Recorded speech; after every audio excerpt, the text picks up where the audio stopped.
আমি কৌশলে ড্রয়িং শেখাই ছোটদের আনন্দের সাথে এবং মজা দিয়ে। বৃত্তের মাঝে সোজা একটি দাগ দিয়ে এখান থেকে এভাবে করে দাগ দিতে হবে। এটা হচ্ছে নদীর ঢেউ।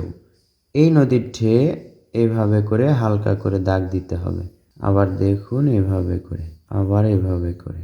এখানে এইভাবে গোল দাগ দিতে হবে, 1টা 2টা 3টা, এই তো 4টা। এখান থেকে এভাবে একটা দাগ উঠবে এবং নিচের দিকে আবার একই রকম হয়ে নেমে আসবে, নিচের দিকে একটু চওড়া হবে।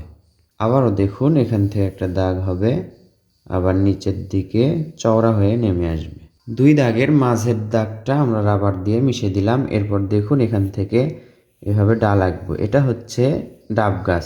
ডাব গাছের ডালগুলো আমরা এভাবে এঁকে নিব। প্রথমে ডাল আঁকার পর এরপর আমরা পাতা আঁকবো। দেখুন, অপেক্ষা করুন। ডাব গাছের পাতা দেখুন আমরা এঁকে রেখেছি।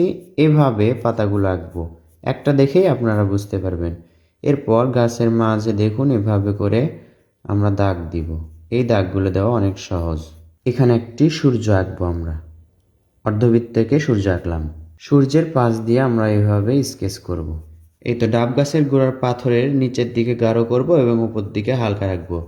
আশা করছি ভিডিওটি আপনাদের ভালো লাগবে, শিখতে পারবেন। ধন্যবাদ। আসসালামু আলাইকুম।